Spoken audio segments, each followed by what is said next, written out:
Morning guys! Welcome back to another vlog. Taas-taas talaga ng aking energy, no? Pag nakakape. So, anong oras na? 9:30 in the morning. Kanina pa ako gising 4:45.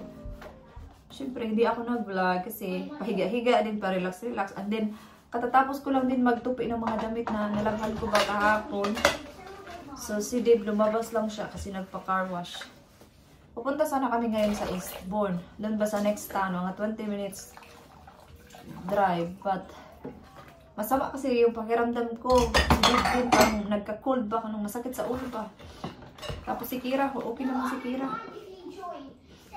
So, dito na lang kami sa malapit, mga 5-10 minutes drive doon sa Sainsbury's. Doon na lang kami mag-grocery shopping.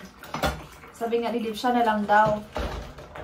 Sabi ko, gusto kong sumama kasi parang kahit mag-grocery lang, at least parang maiba naman yung aking routine ba today. Kaysa dito lang din kami. So, tinapos ko lang yung hugasan kasi kumain sila ng breakfast kanina mga 8:30. So, yeah, tapusin ko muna. And then, makapaligo. Mag-shower na ako para medyo ma-relax din ako ba. Tapos, magtumar kong medicine para dili ba mulala kay work ka pa ko season na din kasi talaga ng mga cold kasi nga di ba malamig. Ito yung cold ko, parang yung isang araw pa to parang hindi ko alam kung magka-cold ako ba, pero nafe-feel ko na siya kasi ganun akong ilong ba.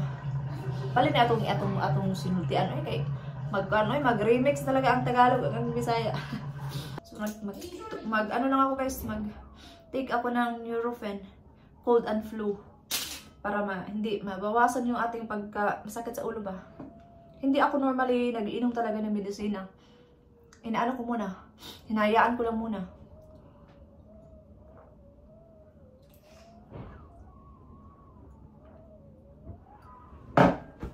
Ugod. Pero dahil nga may work tayo, kailangan natin kailangan natin healthy.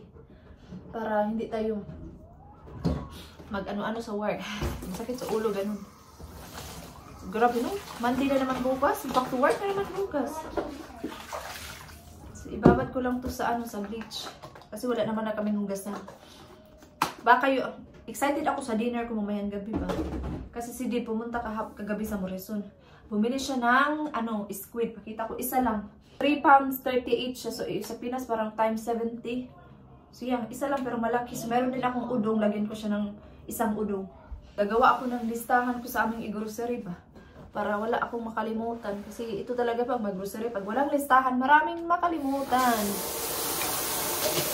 Mababad siya sa beach. Tapos na akong naligo guys. Nag-blow dry din ako ng buhok tapos kinulot ko siya.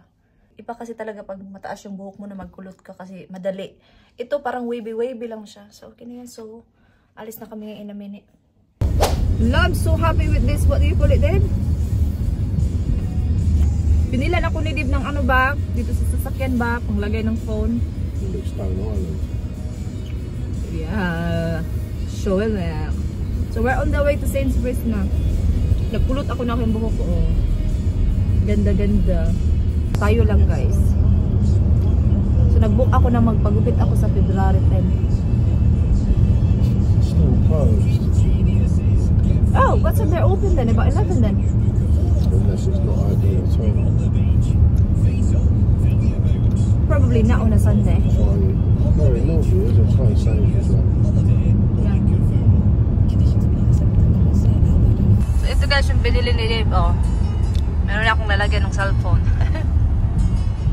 Very handy na, hindi na malaglag. I've asked him if he wants to go. And then? But, yeah. Punta muna kami sa Pets at Home. Punta muna si Kira sa kanyang hamster para sa birthday. Tinding lang. March pa naman yung birthday niya. Park muna kami dito.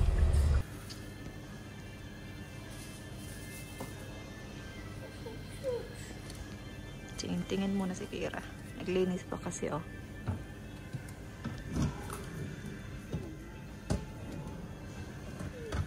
Mommy, I think I know what kind of hamster I want. What color? Syrian hamster. The grey one? That one, the Syrian hamster. Ah, is it that one? Picture, Sakira. I want to take a picture of that one, Dad. Yeah, you can take a picture. I can't. Ah, he's inside. That was just so cute. I just want to take you into my hand. Oh, watch out. Go. Done. Send it to Grandma.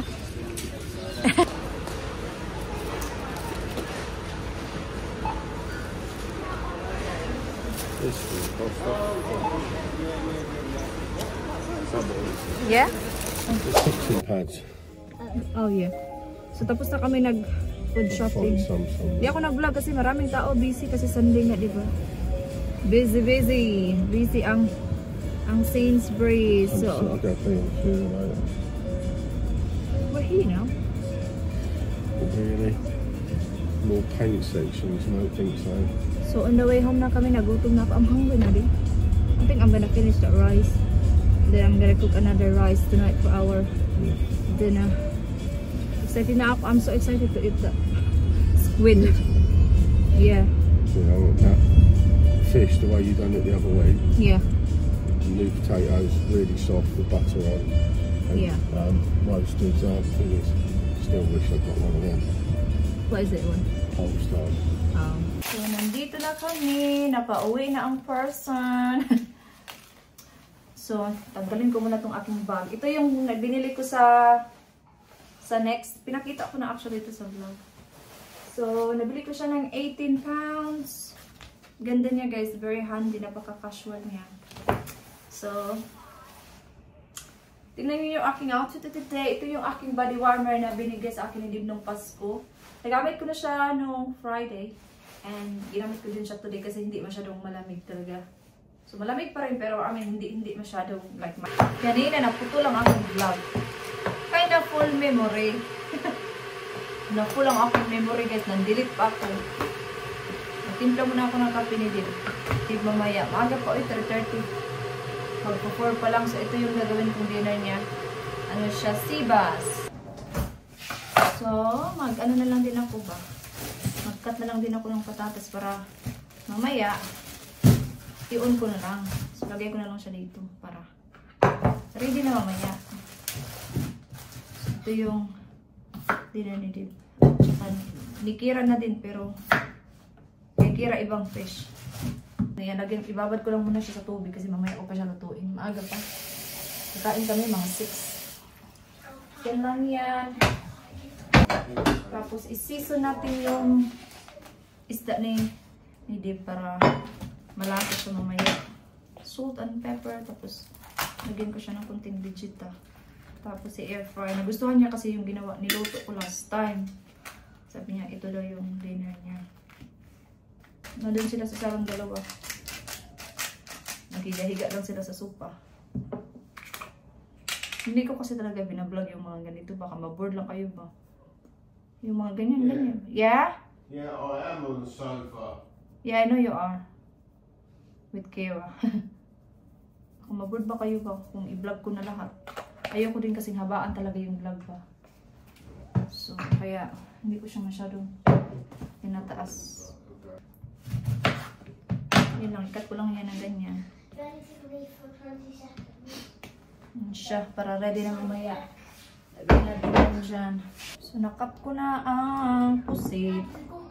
Lagyan natin ang udong ang pusit. So, 5 na lang. So, maybe 2 yung gagamitin ko. Binigay lang din to ng friend ko yung taga Cebu ba. In-order niya to online. Pero pag umuwi siya or ako, nagdadala ako ng udong.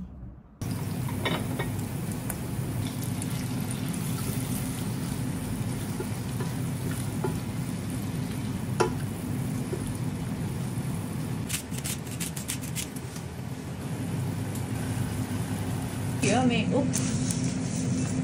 Udong. Pa natin.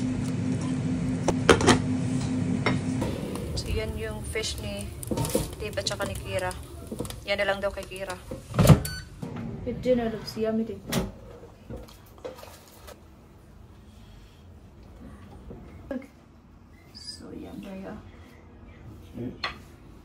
Right, I'm gonna do my one. Can you take my rice, please?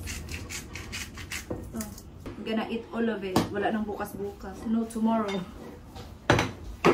Ubusin na natin yun. Dito guys. Si Kira kumain na. Pag kumakain kasi ako ng pusit, isang lutuan lang kasi maliit lang naman. Isa lang. Huwag lang magbukas-bukas. Sige guys, kakain muna kami ha. Chilin! Medyo nahubsan. Pero lamig magyapon ni guys. Tapos na kaming nag-dinner. Maaga pa. Magpa 5:30 pa lang. Alas 5 pa lang kami. Alas 5 pa lang. Kumain na kami. Sabi ko kasi kadib, kumain na kami ng maaga para makarelax na ng maaga kasi may school bukas si Kira, di ba? Parang nasanay na din talaga kami kumain ng maaga.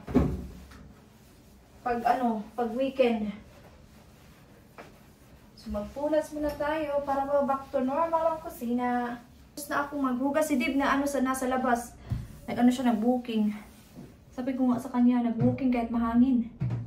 Gusto daw niya busog daw kasi siya. So para mag-walking daw muna siya kahit mga 15 minutes.